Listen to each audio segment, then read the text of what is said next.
আমার বান্দা যদি অহংকার করে, কেমন অহংকার, সরিষার দানা পরিমাণ অহংকার যদি কারো অন্তরের মধ্যে থাকে, আল্লাহ পাক বলেন যে বান্দাকে এক ফোঁটা নাপাক পানি দিয়ে সৃষ্টি করলাম, অনেক বড় স্বপ্ন নিয়া আশা নিয়া সেই বান্দা অহংকার করার কারণে আমি আল্লাহ রব্বুল আলামিন বললাম ওই বান্দাটাকে ভালোবাসবো না।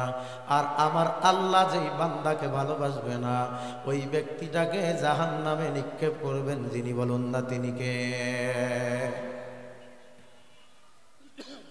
আল্লাহ পাক বলেন হাদিসের মধ্যে, অহংকার হলো আমার গায়ের চাদর। যে ব্যক্তি অহংকার করে ওই ব্যক্তিটা আল্লাহর গায়ের সরং চাদরখানা নিয়ে টানাটানি করে।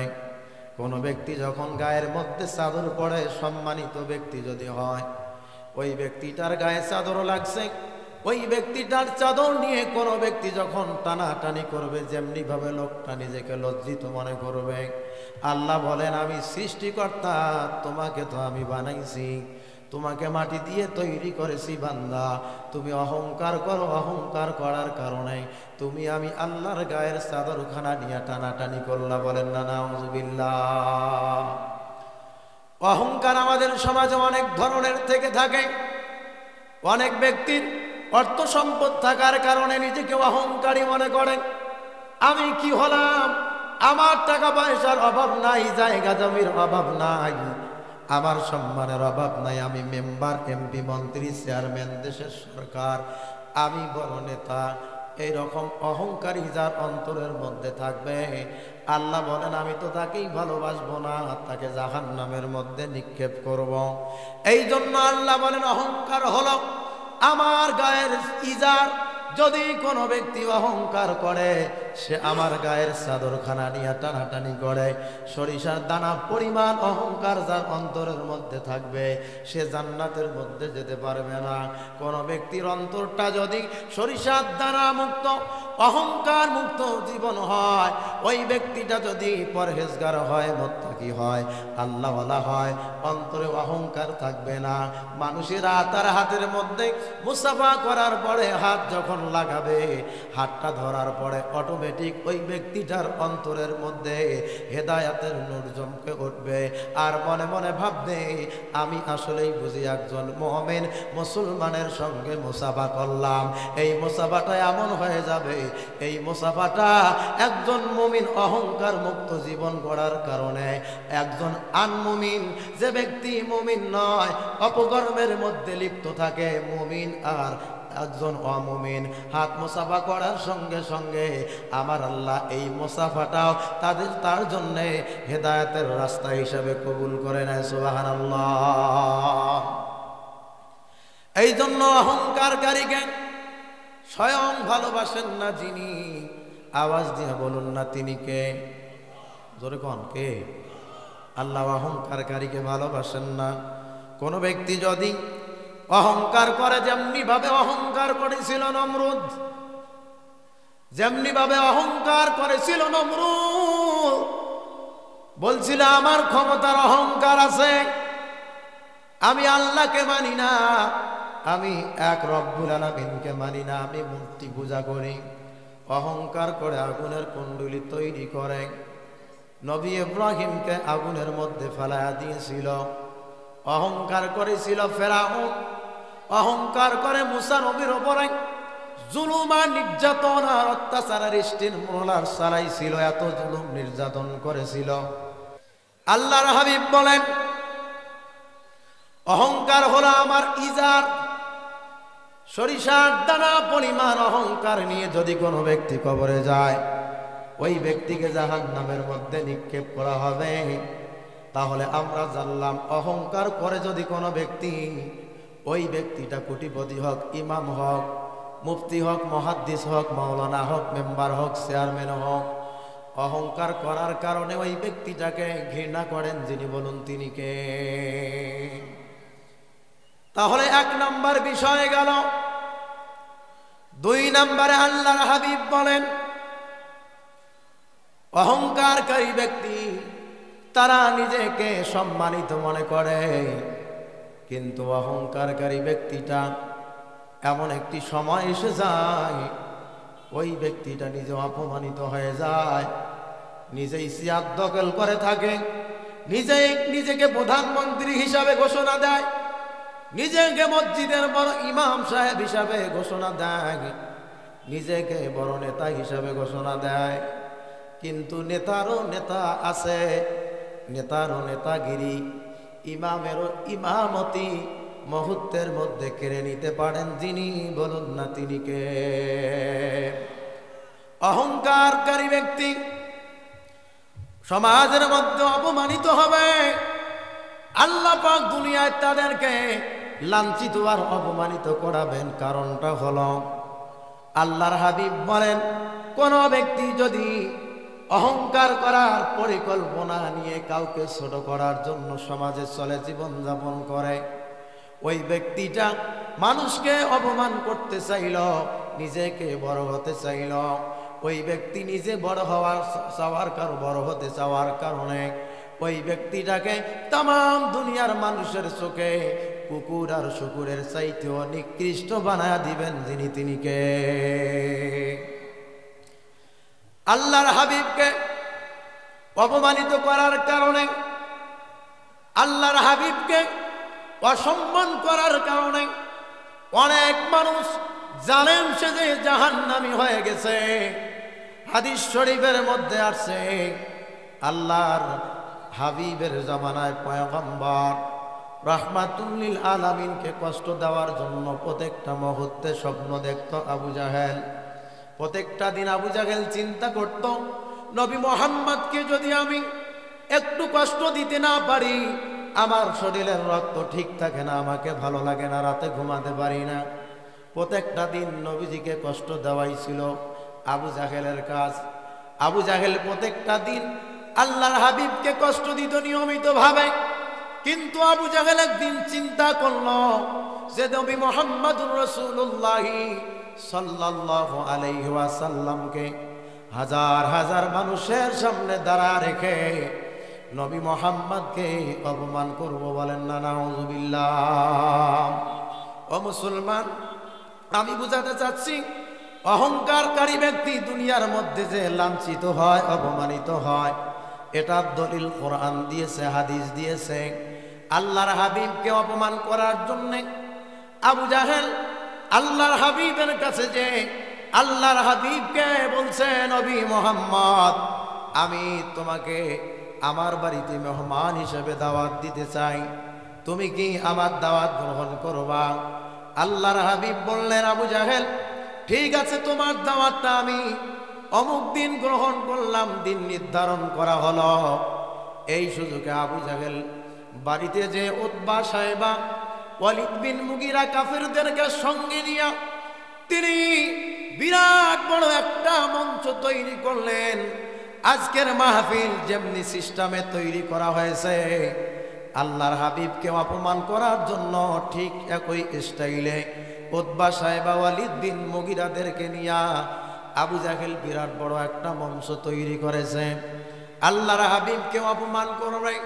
কিন্তু আল্লাহর হাবিব সাল্লাল্লাহু আলাইহি ওয়াসাল্লাম মসজিদে নববীতে সাহাবা ইকরামদেরকে বলার পরে যখন আবু জাহেলের বাড়ির দিকে রওনা হয়েছে, ওই দিকে আবু জাহেল, উতবা সাহেবা ওয়ালিদ বিন মুগিরা কাফেরগুলো আল্লাহর হাবিবকে অপমান করার চিন্তা আর চেতনা নিয়ে তারা স্টেজ তৈরি করে, তারা মাহফিলের মতো আঞ্জাম দিয়ে বসে আছে, তারা আল্লাহর হাবিবকে অপমান করবে। মুসলমান আওয়াজ করে দিয়ে বলবেন, সম্মান দেওয়ার মালিক যিনি, তিনি কে? আল্লাহর হাবিব যখন মসজিদে নববীতে উঠার পরে আবু জাহেলের বাড়ির দিকে রওনা হবেন, হযরত ওমর আল্লাহর হাবিবের সামনে দাঁড়া গেলেন, বলেন, পয়গম্বর, কাফেরগুলো তো আপনাকে হত্যা করার পরিকল্পনা করতে পারে। ও নবী, আমি ওমর, আপনি একটু আমাকে সঙ্গে নেন, আমি আপনার সঙ্গে আবু জাহেলের বাড়িতে যাব। ও পয়গম্বর, আমার বড় মনে ভয় লাগে। হাবিব হযরত ওমরকে ডাক দিয়ে বললেন, ওমর, চিন্তা করো না, লা তাহজান, ইন্নাল্লাহা মা'ানা, আমি তো সাধারণ কোনো মানুষ নয়। ও ও উমর, তুমি শোনো, এই মুহূর্তের মধ্যে তোমরা আমার সঙ্গে কেউ যাবা না, কেউ যাবা না, কাউকে লাগবে না। যে সৃষ্টিকর্তা আমাকে দুনিয়ার মধ্যে প্রেরণ করেছেন দিনের দাওয়াত দেওয়ার জন্যে, সেই সৃষ্টিকর্তা আমাকে হেফাজত করার জিম্মাদার নিয়ে নেবেন।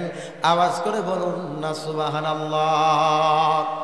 আল্লাহর হাবিব বুক ফুলিয়ে বাঘের মতো কাফেরদের সামনে মাথা নত না করে ওই আবু জাহেলের মঞ্চের দিকে যখন যাওয়া শুরু করলেন, তৎকালীন জমানার মদিনার প্রেসিডেন্ট ছিল হাবিব বিন মালিক। তিনি হলেন একজন কাফের। তারা বিরাট বড় মঞ্চ তৈরি করেছে। ওই মঞ্চের মধ্যে ওই কাফের গুলো দুইটা চেয়ার রেখেছে। একটা চেয়ার হলো স্বর্ণ দিয়ে বানানো, আর একটা চেয়ার হলো রূপা দিয়ে বানানো। আবু জাহেলের চিন্তা চেতনা হলো, যিনি দেশের সরকার প্রধান হাবিব বিন মালিক স্বর্ণের চেয়ারের মধ্যে বসে যাবে, আর আমি আবু জাহেল রূপার চেয়ারের মধ্যে বসে যাব। আর নবী মুহাম্মদ যখন মঞ্চের মধ্যে আসবে, নবী মুহাম্মদকে দাঁড়িয়ে রেখে আমরা অপমান করব। কিন্তু না না, আমার আল্লাহ সেটা করতে দেবে না, সেটা করতে দেবে না। আল্লাহর হাবিব যখন মঞ্চের মধ্যে ঢুকা শুরু করে দিলেন, হাবিব বিন মালিক আল্লাহ নবীর অপেক্ষায় ছিলেন। তিনি স্বর্ণের চেয়ারের মধ্যে বসে আছে। হাবিব বিন মালিক তিনি বলেন, নবীজি যখন মঞ্চের মধ্যে পা রেখেছেন, আমি দেখতে পেলাম আল্লাহর হাবিবকে এর আগে আমি কোনোদিন আমার চক্ষু দিয়া দেখতে পারি নাই। কিন্তু নবীজি যখন মঞ্চের মধ্যে ঢুকেছে, আমি আল্লাহর হাবিবের চেহারার দিকে তাকায়া দেখতে পেরেছি, বুঝতে পেরেছি এটা তো দুনিয়ার সাধারণ কোনো মানুষ নয়। যিনি আমার সামনে হেঁটে হেঁটে আসতেছেন, ইনি দুনিয়ার সাধারণ কোনো মানুষ নয়। ইনি হলেন সত্যি আখিরি জামানার পয়গম্বর নবী মুহাম্মদুর রাসূলুল্লাহ সাল্লাল্লাহু আলাইহি ওয়াসাল্লাম। বলুন না সুবহানাল্লাহ। মুফাসসিরিন ইকরাম বলেন, কোন কাফের মুরতাদ অমুসলিম যদি আল্লাহর হাবিবকে জীবনের প্রথম দেখত, তারা দেখার পরেও বলতে বাধ্য হতো, এটা দুনিয়ার আমাদের মতো সাধারণ কোনো মানুষ নয়, ইনি হলেন সত্যিকারের আখিরি জামানার পয়গম্বর নবী মুহাম্মদুর রাসূলুল্লাহ। আওয়াজ করে বলুন না সাল্লাল্লাহু আলাইহি ওয়াসাল্লাম। আল্লাহর হাবিব মঞ্চের মধ্যে যখন ঢুকে গেলেন, ঢুকার পরে আল্লাহর হাবিব সাল্লাল্লাহু আলাইহি ওয়াসাল্লাম ওই হাবিব বিন মালিকের মঞ্চের সামনে একটু দাঁড়াইছে। নবীজিকে দেখার সঙ্গে সঙ্গে ওই প্রেসিডেন্ট হাবিব বিন মালিক আর বসে থাকতে পারলেন না। আল্লাহর হাবিবের সম্মানার্থে তিনি নিজেই দাঁড়িয়ে গেলেন। বলেন আল্লাহু আকবার। আল্লাহর হাবিবের সামনে হাবিব বিন মালিক যখন দাঁড়া গেলেন, পাশের চেয়ারে বসে আছে আবু জাহেল রূপার চেয়ারে। তিনি চিন্তা করতেছে, আমার নেতা যদি দাঁড়ায় যায় তাহলে আমার তো আর বসে থাকার কোনো প্রয়োজন হয় না, আমি আর বসে থেকে কি লাভ? যেহেতু আমার বড় নেতা স্বর্ণের চেয়ারটা থেকে দাঁড়ায় গেল, আমি আর এক মুহূর্তের জন্য বসে থাকবো না। হাবিব বিন মালিক আল্লাহর জন্য নয়, সম্মানের খাতিরে আল্লাহর হাবিবের সামনে দাঁড়ায় গেল। আওয়াজ করে বলুন না সুবহানাল্লাহ। আল্লাহর হাবিবের সামনে যখন দাঁড়ায় গেল, হাবিব বিন মালিকের চিন্তা আর চেতনা ছিল যে নবী মুহাম্মদ যখন আমাদের সামনে আসবে, ওই ইতিম মুহাম্মদকে আমাদের সামনে দাঁড়িয়ে রেখে লাঞ্ছিত করব, অপমানিত করব। আওয়াজ করে বলেন, সম্মান দেওয়ার মালিক যিনি, তিনি কে? জোরে বলুন না কে? 15টি বছর আমাদের উপর জুলুম, নির্যাতন, অত্যাচার, কোরআনুল কারীমের মাহফিলে 144 ধারা জারি করার পরেও কোরআন বন্ধ করা সম্ভব হয় নাই। আলেম ওলামাদেরকে ফাঁসি দিয়ে ইসলামী আন্দোলনকে বিতাড়িত করা সম্ভব হয় নাই। আবু জাহেল পারে নাই, উতবা পারে নাই, সাইবা পারে নাই, ওয়ালিদ বিন মুগীরাও পারে নাই। যারা স্বপ্ন দেখবে তারাও পারবে না। আওয়াজ করে বলেন ঠিক কিনা? এটা হলো আল্লাহর কোরআনের মুজিজা। কোরআনের আলো নিভিয়ে দিতে চাবে কাফেরেরা, কিন্তু না, নিভবে না, নিভবে না। লিইউতফিউ নূরাল্লাহি আল্লাহু মুতিম্মু নূরিহি ওয়ালাউ কারিহাল মুশরিকুন। আল্লাহ বলেন মুশরিকদের যতই লাগুক না কেন, মুশরিকদের যতই কষ্ট লাগুক না কেন, নূর এমন একটা কোরআনের আওয়াজটাকে বন্ধ করে দিতে চায়, কিন্তু না, আমি আল্লাহ তামাম পৃথিবীতে আরো আলোটাকে ছড়িয়ে দেই। বলেন সুবহানাল্লাহ। এবার হাবিব বিন মালিক বলতেছিল, ওরে আবু জাহেল, তুমি মোহাম্মদকে কি কারণে দাওয়াত দিলা, কি কারণে দাওয়াত দিয়েছ? আবু জাহেল ডাক দিয়া বলে, ও হাবিব বিন মালিক, মোহাম্মদকে দাওয়াত দিয়েছি একটাই কারণ, উনি যদি সত্যিকারের নবী হয়ে থাকে তাহলে আল্লাহর চারটা যেন দ্বিখণ্ডিত করে দেখায়, যদি দেখাতে পারে তাহলে বুঝবো সে সত্যিকারের নবী। আজকে সবার সামনে কালেমা পড়ে মুসলমান হয়ে যাব। আওয়াজ করে বলুন না সুবহানাল্লাহ। আল্লাহর হাবিব দাঁড়ায় আছেন।